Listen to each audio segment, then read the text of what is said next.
영재 발굴단이라는 TV 프로그램에 초등학교 4학년 김건 친구를 소개했어요. 이 아이는 장난감 미니카를 무척 사랑해서 무려 1,400대를 가지고 있대요. 거기다가 그 차의 차종이나 출력이나 배기량, 연비, 역사까지 줄줄 외울 정도였대요. 그래서 엄마가 걱정을 하더라고요. 또래 애들은 학원 2-3개를 다니면서 바쁜데 우리 애는 미니카 가지고 놀고 있으니 답답하다. 근데 신기한 건 이 건이라는 친구는 차의 디자인이나 헤드라이트, 휠만 봐도 차종을 맞추는 재능을 가지고 있더래요. 그래서 한 번은 경찰서 뺑소니 전담팀에 가서 테스트를 한 거죠. 거의 잘 안 보이는 0.01초의 순간을 보고 차종을 맞춰라. 그리고 이 모든 테스트를 통과한 이 건이의 도움으로 실제 뺑소니 차를 잡았다고 해요. 근데 이 방송 후에 각종 경찰서에서 우리도 도와달라 문의가 많이 쏟아졌다고 해요. 그럼 어떤 계기를 통해 이 건이는 자동차를 좋아했을까? 알고 보니 일을 하던 엄마 대신에 할머니가 건이를 이제 키웠던 거예요. 그래서 엄마는 미안한 마음에 매일 장난감 자동차를 사다 줬던 거죠. 그리고 건이는 그 차로 엄마의 빈자리를 채웠던 거예요. 우리도 인생을 살다 보면 이렇게 마음에 빈자리를 느낄 때가 있죠. 그래서 다른 무언가로 그 부족함을 채우려 하지만 쉽지 않은 경우가 더 많은 것 같아요. 그런데 오늘 본문에서는 어떤 상황과 빈자리 속에서도 흔들리지 않는 모습을 보여주는 사람이 있었대요. 바로 바울이죠. 그래서 우리 10절 말씀 같이 한번 읽어보도록 하겠습니다. 시작! 내가 주 안에서 크게 기뻐함은 너희가 나를 생각하던 것이 남이니 너희가 또한 이를 위하여 생각은 하였으나 없었느니라. 아멘. 바울은 말해요. 내가 주 안에서 크게 기쁘다. 전에 빌립보서의 별명을 이야기한 적이 있었는데 기억나시나요? 바로 기쁨의 서신. 기쁨이란 단어가 무려 16번이나 등장을 하는데 이 구절에서는 특이하게도 크게 기쁘다 라고 고백해요. 그런데 전에도 나눠서 알다시피 이 바울은요, 사실 기쁨을 이야기할 처지가 아니죠. 예전에 한 친구가 수능을 봤는데 시험은 잘 못 봤대요. 근데 이제 대학교 면접을 보는데 질문이 공부하는 이유가 뭐냐. 그래서 앞에 뭐 사람들은 사회적 존재, 뭐 자아실현 이야기를 하는데 이 친구는 이름이 희망이었어요. 그래서 저는 하나님의 영광을 위해 공부합니다. 저는 하나님의 희망입니다. 그랬다는 거예요. 그리고 이제 떨어졌어요. 교수들이 이제 보고 그러겠죠. 아니, 하나님의 영광을 위해 공부하는데 성적이 왜 이 모양이냐. 희망이 아니라 폭망 아니냐, 폭망. 근데 여러분, 바울도 그래요. 지금 바울은요, 감옥에 있어요. 자기 미래를 장담할 수 없는 이 현실 속에서 기쁜 게 가능하지 않죠. 더군다나 크게 기쁘다. 그럼 여러분, 전에도 우리가 나누었지만 여기서 말하는, 바울이 말하는 기쁨이 뭘까요? 뭐예요? 여기서 말하는 기쁨은 내면에서 나오는 평안, 충만. 그래서 크게 기쁘다라는 건 내면에서 풍성히 차오르는 평안, 오랫동안 마음을 적시는 따뜻함을 가리키는 거예요. 그럼 여러분에게 질문해 볼게요. 여러분은 인생에서 언제 가장 기쁘셨어요? 기뻤던 순간이 언제예요? 출산할 때? 우리 권사님은 언제세요? 비슷한 거 같아요. 저도 물론 아내와 결혼하고 애들도 태어날 때도 있지만 저는 우울증에서 예수님을 만났을 때, 주님의 은혜로 그 어둠에서 동굴에서 벗어나 참된 자유를 느꼈을 때 그때만큼 기뻤던 적은 없던 것 같아요. 근데 오늘 본문 10절에서도 바울이 이와 비슷한 기쁨을 고백해요. 후반부를 보니 너희가 나를 다시 생각하던 것이 이제 다 싹이 남이니. 이게 무슨 말일까요? 지금 빌립보 교회가 바울에게 후원 물품하고 헌금을 보낸 거예요. 그래서 우리는 이 바울의 고백을 보면서 야, 바울 너 주 안에서 기쁘다더니 너도 돈 앞에서는 어쩔 수 없는 사람이구나 라고 생각할 수 있지만 이 배경을 자세히 살펴보면요, 사도행전 16장에 바울이 빌립보 지역에서 복음을 전하고 교회를 세웠잖아요. 근데 이 당시 바울은 지금 목회자가 교회를 개척하며 은퇴할 때까지 그 교회를 섬기는 것처럼 하는 게 아니라 복음 전하고 교회 세우고 떠나고 다시 복음 전하고 교회 세우고 떠나고 이랬잖아요. 그래서 이 바울의 역사를 보면 빌립보를 떠나 데살로니가를 갔다가 거기서 쫓겨나요. 복음 전하다가 또 베레아로 가요. 거기서 또 쫓겨나요. 아덴을 가요. 거기서도 복음 전하다가 또 쫓겨나고 고린도 가서 고린도에서 이제 브리스길라와 아굴라 만나고 복음 전하다가 에베소로 가고 마지막에 로마에 와서 투옥이 된 거예요. 그러니 이 빌립보 교회가 바울에게 연락하는 게 쉬웠겠어요? 어려웠겠죠. 여러분, 제가 초등학교 때만 하더라도 핸드폰이 없었잖아요. 그럼 친구를 만나려고 하면 어떻게 했어요? 집에 전화해가지고 거기 누구네 집이죠? 안녕하세요. 저는 누구 친구 유석인데요. 혹시 친구랑 통화할 수 있을까요? 근데 오케이, 나갔어. 그럼 저도 나갔는데 서로 엇갈리면 못 만나는 거예요. 근데 이 시대는 이런 집 전화도 없어요. 그러니 바울의 위치를 알 수도 없고 어느 순간 연락이 끊긴 거예요. 그리고 설사 안다 해도 서로 멀리 떨어져 있으면 교통수단도 당시엔 열악하니까 연락이 쉽지 않죠. 그래서 이 빌립보 교회가 바울의 초창기 사역 당시에는 후원을 했어요. 헌금을 보내다가 어느 순간 중지를 했던 거죠. 그런데 지금 바울이 감옥에 갇혀 있다는 소식을 듣고 에바브로디도라는 성도를 통해 후원을 보낸 거예요. 근데 이 당시 빌립보 지역에서 로마까지 여행자 거리로 1,500에서 1,800km래요. 이 먼 거리를 가려면 강도를 만날 수도 있고 목숨을 걸고 가야 하죠. 근데 이 에바브로디도가 그 목숨을 걸고 오는 길에 너무 힘들었는지 와서 병이 난 거예요. 그렇게 병든 사람과 함께 가져온 빌립보 교회의 헌금을 보면서 바울이 말하는 거죠. 내가 매우 기쁘다. 너희가 그렇게 하고 싶었지만 기회가 안 돼서 못했던 거 내가 알아. 여러분, 우리가 길을 걷다 보면 후원 요청을 받을 때가 있잖아요. 어디 뭐 재단. 근데 선뜻 돕기 어려운 게 사실이에요. 그러니까 사람은 사실 말로는 얼마든지 누구를 위할 수 있어요. 힘내, 기도할게.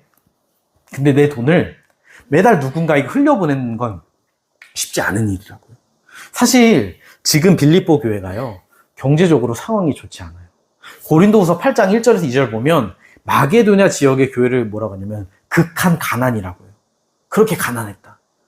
거기다가 빌립보 교회는 우상 문제로 사회 경제적으로 왕따를 당하니까 또 아직 사실 시작한 지 얼마 안 된 신앙이 어린 교회가 빌립보라고요.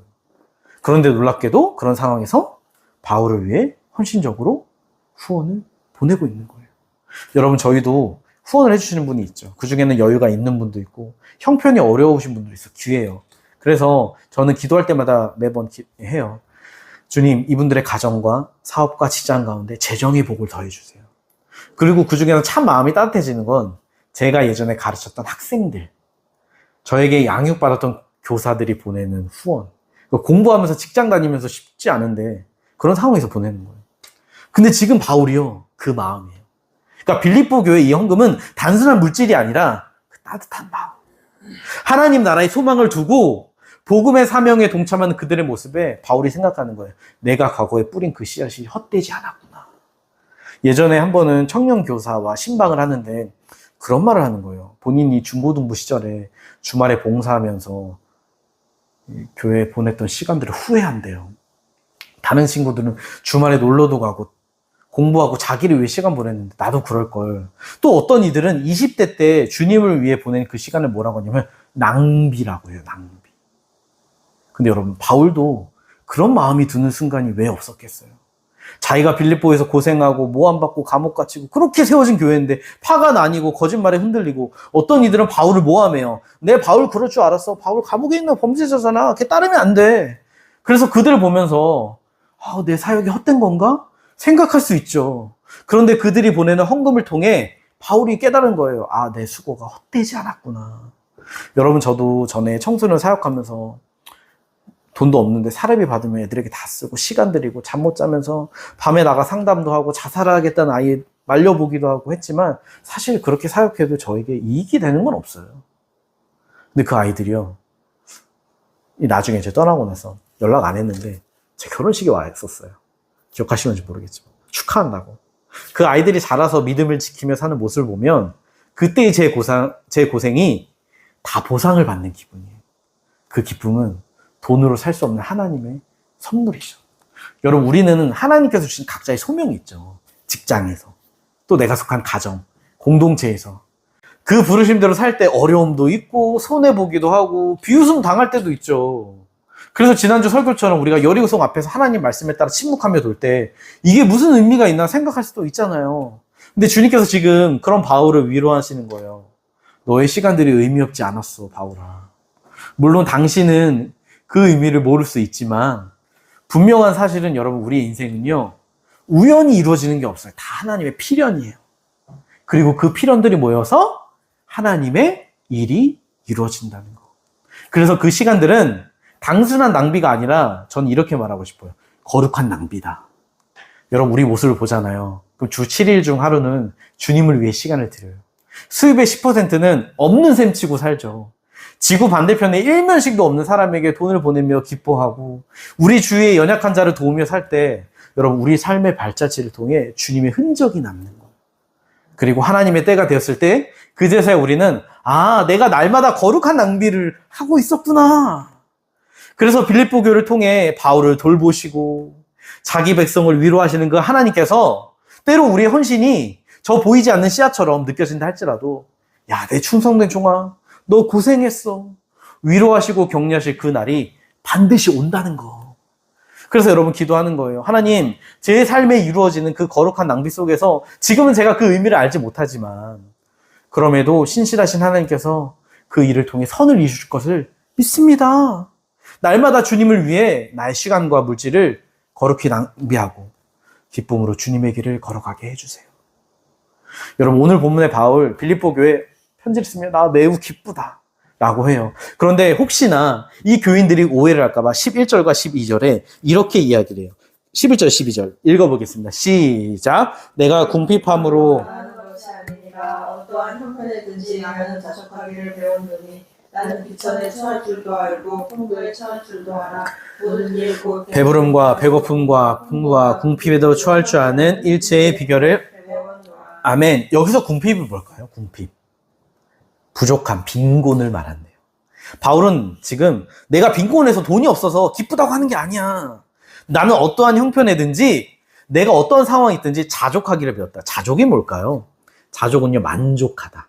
내적으로 충분하다는 뜻이래요. 그래서 세상의 물질이나 환경에 흔들리지 않고 하나님 안에서 충만한 마음을 갖는다. 여러분, 불교에서도 자족을 추구하는 거 아세요?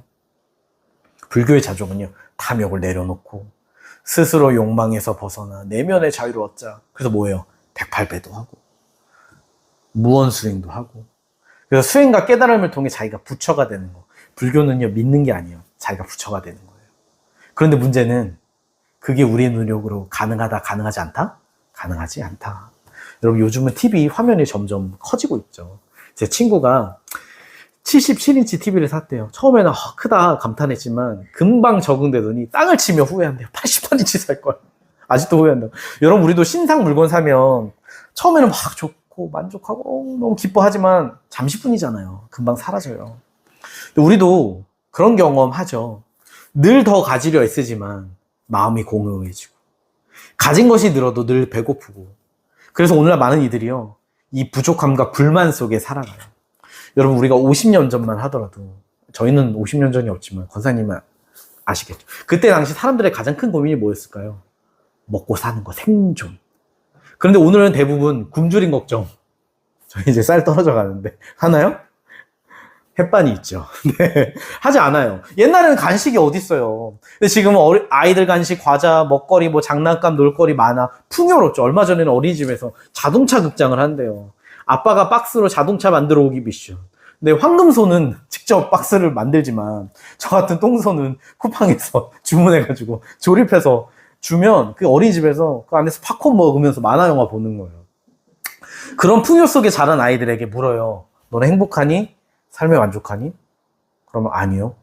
만족하는 아이들? 감사하는 아이들 거의 없어요. 그럼 여러분, 왜 오늘날 사람들은 감사와 만족이 없을까요? 아니, 왜 교회 안에서도 세상 사람들과 그렇게 차이가 없을까요? 끊임없이 비교하니까. 어떤 목사님이 그러시더라고요. 개척교회를 할 때 흔들리지 않고 포기하지 않고 목회를 하는 중요한 비결이 있다. 그게 뭔지 아세요? 바로 남과 비교하지 않는 거. 왜냐면 다들 SNS에 자기네 교회 자랑, 좋은 것만 올려요. 그래서 나는 왜 저렇게 못할까 생각이 드니까. 근데 여러분, 우리도 그렇지 않나요? 누구네 자녀는 영재라던데, 누구네 자녀는 기저귀 안 하고 팬티 입는다던데, 또 어떤 애들은 명문대 갔다더라. 누구 남편은 연봉이 1억이고 비싼 집에 살더라. 수없는 비교를 통해 여러분, 자기를 불행하다고 느끼죠. 요새 초등학교에서 아이들이 서로 집의 재력을 확인할 때 뭐로 확인하는 줄 아세요? 전에는 너네 집 자가냐? 전세냐? 월세냐? 했거든요. 요즘에는 니네 집 에어컨 종류가 뭐냐? 벽걸이냐? 스탠드냐? 천장형이냐? 뭐? 창문형 에어컨? 말 섞지 마. 이런다는 거예요. 비교를 통해 뭐야? 서열을 하는 거죠. 그래서 나는 남들이 가지지 못한 것을 가졌냐? 남들이 가진 거 나도 갖고 있냐? 그래서 나는 남들과는 다르지 라는 우월감을 추구하는 인생. 근데 만약 그러지 못한다? 그럼 스스로를 불쌍한 인생으로 여기는 거죠. 근데 여러분 그 중심에 뭐가 있냐? 바로 탐욕이 있어요. 탐욕.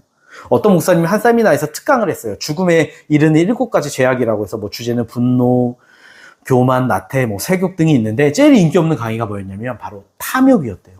왜냐면 대부분의 사람들은 자기 안에 탐욕이 없다고 생각하거든요. 근데 그거 아세요? 예수님은 성경에서 성적인 죄보다 탐욕을 조심해라. 이걸 훨씬 더 많이 말씀하세요. 왜냐면 탐욕은 모든 사람들의 마음에 다 있는 거거든. 그리고 그 중심에 뭐가 있냐? 돈을 사랑하는 마음. 여러분, 우리가 돈을 끝없이 더 갖기 원하는 것도 탐욕이지만 돈 걱정을 지나치게 하는 것도 탐욕이래요. 왜요? 하나님보다 돈을 더 신뢰하는 거니까. 하나님보다 돈을 더 우선순위에 두는 거니까. 여러분, 예수님은 누가복음 12장 15절에서 사람의 생명이 소유의 넉넉함이 있지 않다라고 하지만 오늘날 많은 사람들은요, 마치 돈이 우리의 생명과 안전을 보장해 줄 것처럼 살아가죠. 오늘날 세상은 우리의 가치를 뭐로 평가해요? 소유로. 너 뭐 가졌냐? 얼마 가졌냐? 근데 여러분, 사실 그리스도인에게 중요한 건 뭐예요? 내가 얼마를 가졌냐가 아니라 우리가 누구에게 소유되느냐, 우리가 누구 안에 있느냐. 우리가 주님 안에 있으면 우리가 충분치 않더라도 괜찮아요. 왜요? 주님이 충분하시니까. 우리는 그 충분하신 주님을 누리면 돼요. 그런데 오늘 많은 사람들이 그 주님을 누리지 못하니까 더 많이 가지려 했어. 불안과 불평 속에 살아가는 거죠. 혹시 우리 성도님들은 최근에 뭘 불평하셨어요? 불평하신 거? 잠 못 자서 불평. 또 뭐 불평하셨어요? 우리 원사님 불평이 없으시죠? 여러분, 보통 사람들이 불평은요, 내가 이게 있으면 좋을 텐데 왜 나에게 없는 거야? 하나님이 주시는 은혜보다 은혜가 아닌 부족함에 초점을 두는 거죠. 근데 이 말은 무슨 말이냐면, 하나님, 당신은 내게 부족하신 분이세요. 나는 주님으로 충분하지 않아요. 라는 고백이래요. 그래서 어떤 목사님이 그러시더라고요. 우리는 내 안에 있는 시기, 교만, 나태, 분노, 탐욕, 편견, 나의 속사람, 사울이 사라지게 해주세요. 없어지게 해주세요. 라고 기도해야 하는데, 우리는 우리의 없는 것만 가지고 기도한다. 그러니까 감사보다 불평이 나오고, 그러다가 내 방법, 지혜대로 문제를 해결하려 하고, 충분한 인생이 되려 애쓰고, 그렇게 하나님이 아닌 자기 중심적인 삶을 살다가 걱정과 불안이 찾아오고 다시 불평하고 계속 악순환이 되는 거죠. 그러다가 우울감이 오는 거예요. 여러분, 우울감은요, 누구에게나 올 수 있어요. 기분이 가라앉고 의욕이 없고 짜증나고 그러다가 다시 평상시로 돌아가요. 그런데 이 증세가 계속 반복되면요, 그게 우울증이 되는 거래요. 여러분, 오늘 본문의 바울도요, 그런 어려움 겪지 않았을까요? 그런데 바울은 고백해요. 나는 자족을 배웠다. 그리고 12절 말씀 다시 한번 읽어보겠습니다. 시작. 나는 비천에 처할 줄도 알고 풍부에 처할 줄도 알아. 모든 일고 배부름과 배고픔과 풍부와 궁핍에도 처할 줄 아는 일체의 배결을 배웠노라. 아멘. 여러분, 우리가 많이 나눴다시피 원래 바울은 세상에서 성공한 사람이었잖아요. 오늘날로 치면 명문대 출신의 교수로 존경받는 엘리트. 그런데 예수님을 만난 후 그의 삶이 완전히 뒤바뀌죠. 그가 누리던 지위, 안락함 다 잃어버리고 가난과 핍박과 감옥이라는 현실을 마주하게 돼요. 여러분, 밥을 못 먹을 정도로 가난하면 꿈이 있을까요? 저기 가난한 나라 애들은요, 우리 동나이 때 우리나라 애들과 꿈이 전혀 달라요. 저기 네팔 선교 갔을 때 8살짜리 애가 산을 오가는데 2살짜리 동생을 업고 다녀요. 그 애들은 어떤 꿈을 꾸냐면, 오늘 하루 굶지 않는 꿈, 오늘 하루 내 가족 동생을 먹여야 한다는 꿈, 내가 어떤 재능이 있고 난 이걸 좋아하고 그래서 무언가를 배우고 이걸 하고 싶어? 그런 소망이 없어요. 근데 여러분, 바울의 현실이 그래요. 그래서 고린도후서 11장 27절을 보면 바울이 그래요. 수고하고 애쓰며 여러 번 자지 못하고 줄이며 목마르며 여러 번 굶으며 춥고 헐벗었다. 밥을 먹기보다는 굶는 날이 많았고 편한 데서 자기보다 늘 열악한 환경에 있었다. 그가 전에 누리던 모든 현실이 다 산산조각 난 거죠. 근데 뭐라고 해요? 그런 상황 속에서도 뭘 배웠대요? 자족하는 법을 배웠다. 여러분, 우리는 배운다 하면 이론적으로 아는 걸 생각하잖아요. 근데 성경에서 배웠다라는 건요, 주로 고난이라는 학교를 통해 이루어져요. 그래서 고난은 마치 그거 같아요. 운동하면 우리가 근육통이 생기잖아요. 그런 것처럼 고난은 우리를 아프게 해요. 근데 그 과정을 통해 근육이 성장하듯이 우리의 내면과 영혼을 성장시킨다는 거죠. 다윗 보세요. 여러분, 우리가 사무엘상 전에 나눴는데 다윗이 사울을 피해 광야학교 들어간 기간이 몇 년이었죠? 7년. 왕이 되는 성품을 7년 동안 배워요. 요셉이요, 노예와 감옥 생활을 통해 무려 몇 년 있었냐면 13년 동안 있었어요. 총리가 될 준비를 하죠. 바울도 마찬가지예요.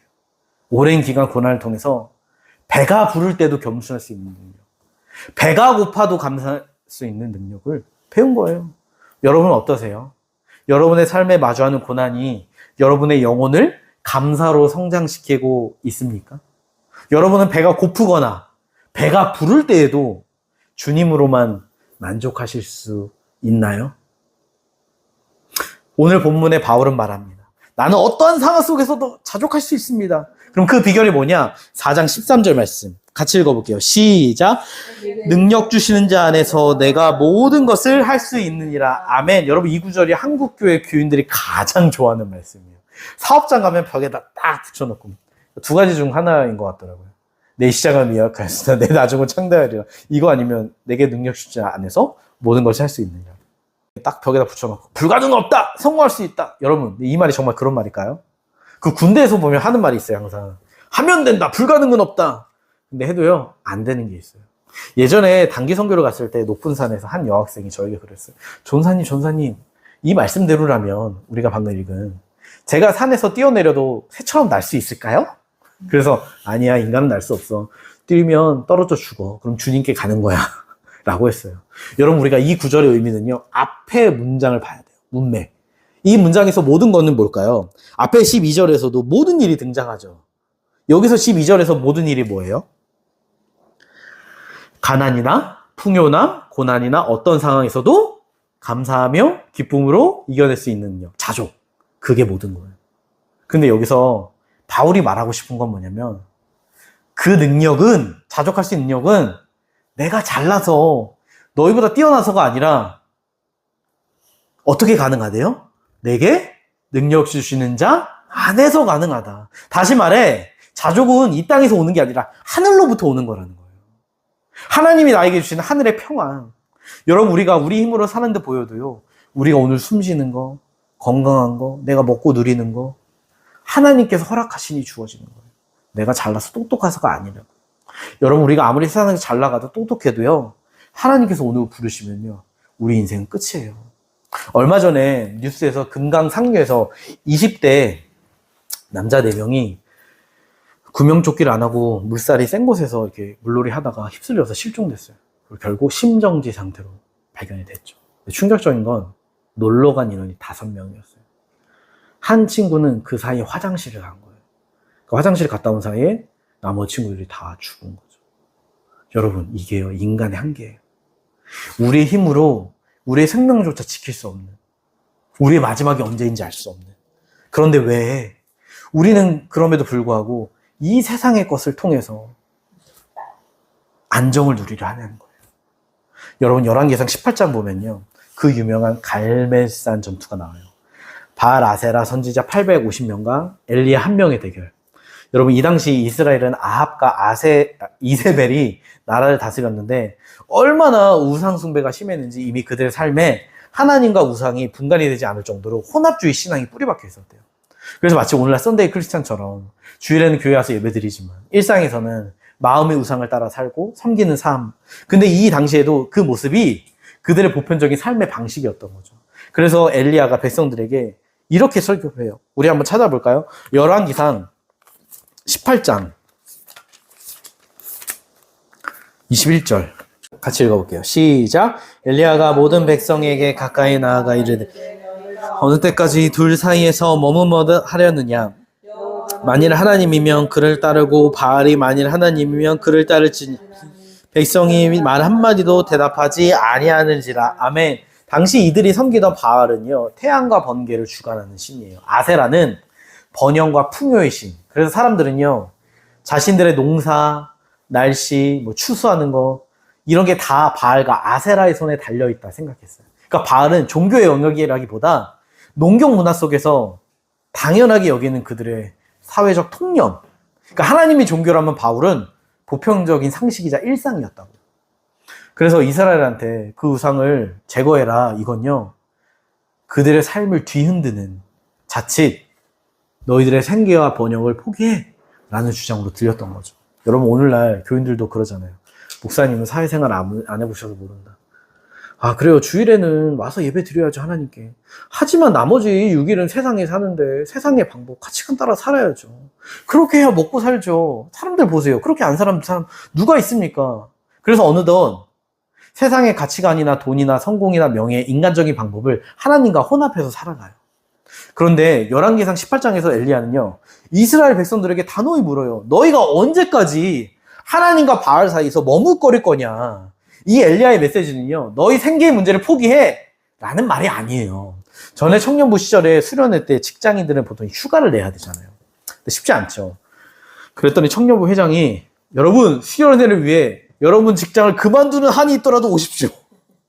먹고 사는 문제보다 하나님을 선택하세요. 그래서 목사님이 대신 죄송합니다, 사과를 하고 청년들한테 난리 난 적이 있어요. 심지어 어떤 설교자들도요, 생계의 문제에 매달리는 교인들을 보면서 믿음이 없는 거다, 우상 숭배다 정죄를 하는데, 엘리야의 말은 그런 의미가 아니에요. 엘리야의 말은요, 너희 먹고 사는 문제, 너희들의 풍요, 작은 삶의 문제까지도 하나님의 영역 안에 있다. 너희들에게 참된 만족과 풍요를 주실 수 있는 분은 저 바알 아세라가 아니라 하나님이시다. 그런데 이 설교의 내용이요, 신약에 보면 예수님의 말씀에도 이어져요. 우리 한 번 더 찾아볼까요? 마태복음 6장 31절에 32절 같이 한번 읽어볼게요. 같이 읽어보겠습니다. 시작. 그러므로 염려하여 이르기를 무엇을 먹을까, 무엇을 마실까, 무엇을 입을까 하지 말. 이방인들이 구하는 것이 너희 하늘 아버지께서 이 모든 것이 너에게 있어야 할 줄을 아시느니라. 아멘. 예수님께서 뭐라고 하세요? 먹고 사는 문제도 하늘 아버지가 책임지신다. 하나님 아버지께서 우리 필요 아시고 채우실 것이기에 믿고 염려하지 마. 여러분, 우리가 주님 안에 있지 않으면요, 반드시 불안과 두려움이 늘 찾아와요. 그런데 우리가 주님 안에 있으면요, 우리 지난번 기억나세요? 빌립보서 4장 7절 말씀. 감사함으로 모든 걱정과 염려를 맡길 때 모든 지각이 뛰어난 하나님의 평강이 그리스도 예수 안에서 너희 마음을, 생각을 지켜주신다. 그래서 더 이상 환경이 우리를 주장하지 못하기에 자유해지는 거예요. 비교와 시기, 불필요한 갈등, 가지지 못한 집착에 벗어나게 되는 거죠. 우리는 그걸 평안이라고 불러요. 그래서 우리 필요를 아신 아버지께 우리의 염려를 맡겨라. 그러면 하늘의 평안과 자족을 누릴 수 있다. 그러기에 바울은 고린도후서 12장 10절에 이렇게 고백해요. 제가 읽어드릴게요. 그러므로 내가 그리스도를 위하여 약한 것들과 능욕과 궁핍과 박해와 공고를 기뻐하노니 이는 내가 약한 그때의 강함이라. 아멘. 바울은 약함 속에서도 하나님의 은혜로 나는 기뻐한다. 왜냐하면 내가 약할 때 강함 되시는 주님이 계시니까. 여러분, 전에도 이야기했지만 바울이 복음 전하다가 모함당해서 빌립보 감옥에 투옥됐을 때 뭐 했어요? 찬양하고 기도했죠. 그랬더니 감옥이 열리는 기적, 간수가 구원받는 기적을 경험했잖아요. 그런 경험을 통해서 바울은 아는 거예요. 야, 내가 그리스도 안에 있으면 이 세상의 부요나 가난이나 그 어떤 고난이 나를 흔들 수 없구나. 그래서 그 찬양 있잖아요. 초막이나 궁궐이나 내 주 예수 모신 곳이 그 어디나 하늘나라. 고백하는 거죠. 그렇게 세상이 감당할 수 없는 사람, 세상이 아무리 바울의 인생을 무너뜨리고 우겨싸움을 당한다 할지라도 내가 주님 안에 있으면, 여러분, 큰 산도요 동산이 되고 거센 폭풍운도 가랑비처럼 평안해지는 거예요. 그래서 바울은 고백하죠. 내게 능력 주신 자 안에서 내가 모든 것을 할 수 있느니라. 사랑하는 성도님들, 여러분은 내게 능력 주신 자 안에서 하나님이 주시는 참된 만족과 평안을 누리고 계신가요? 오늘? 어느 날 한 아버지와 11살 딸이 소규모 항공사의 경비행기를 타고 여행을 떠났어요. 근데 그 비행기가 추락하는 사고를 당했죠. 놀랍게도 그 사고에서 딸만이 유일하게 살아남았대요. 원인을 조사했더니 비행기가 추락하는 순간 그 아버지가 그 딸을 꼭 끌어안고 보호했던 거예요. 그래서 아버지는 자신의 몸으로 그 충격을 다 감당하며 딸을 지킨 거죠. 딸도 물론 심각한 부상을 입었지만 2차례의 수술 끝에 기적적으로 생명을 건졌대요. 그래서 이 딸은 지금도 아버지의 그 사랑, 죽음 앞에서도 자기를 위해 생명을 내어준 그 아버지의 모습을 날마다 가슴에 새기며 살아가고 있다. 근데 여러분, 우리 예수님도 우리를 구원하시기 위해 십자가에서 자기 생명을 내어주셨죠. 사람들의 비난, 조롱, 수치와 고통을 온전히 감당하셨어요. 왜요? 우리를 살리시기 위해, 우리를 끌어안으셨죠. 그래서 만약 우리가 그 예수님의 십자가 사랑이 우리 안에 여전히 살아있다면, 충만해 있다면, 여러분, 우리를 끝까지 포기하시지 않으시는 그 주님 안에서 우리도 사도 바울 같이 진정한 자족, 기쁨, 평안을 누릴 수 있다는 것이죠. 여러분은 어떠세요? 그 예수님의 사랑이 여러분 안에 활활 살아 계십니까? 만약 그렇다 한다면 이번 한 주 우리 두 가지를 실천해 보며 살아가는 건 어떨까요? 첫째는 감사의 습관을 기르기. 눈에 보이는 작은 것, 사소한 것 하나에도 감사하는 것. 아침에 눈을 뜨면 감사하고, 밤에 잠자리에 들면서도 감사하는 하루를 살아가는 것. 여러분, 우리가 이 감사하잖아요. 그러면 그 자족의 뿌리를 우리 안에 깊게 내리게 한대요. 감사. 실천해 보세요. 두 번째는 비교하는 마음을 멈추기. 다른 말로 하나님이 나에게 주신 은혜와 소명을 매일 기억하며 사는 거죠. 다른 사람의 삶과 나를 비교하지 말고 주님이 내게 맡기신 그 삶의 자리에서 기뻐하고 충실히 살아가는 거예요. 여러분, 비교는요, 분노와 시기를 낳지만 감사는 평안을 가져온대요. 그래서 이번 한 주간 우리 삶을 통해 선을 이루시는 그 주님 안에서 큰 기쁨을 누리시기를 소망합니다. 어떤 상황 속에서도 하나님의 평안과 위로로 참된 만족을 누리는 승리의 삶을 사시는 우리 함께 걷는 교회 성도님들 되시길 예수님의 이름으로 간절히 축복합니다.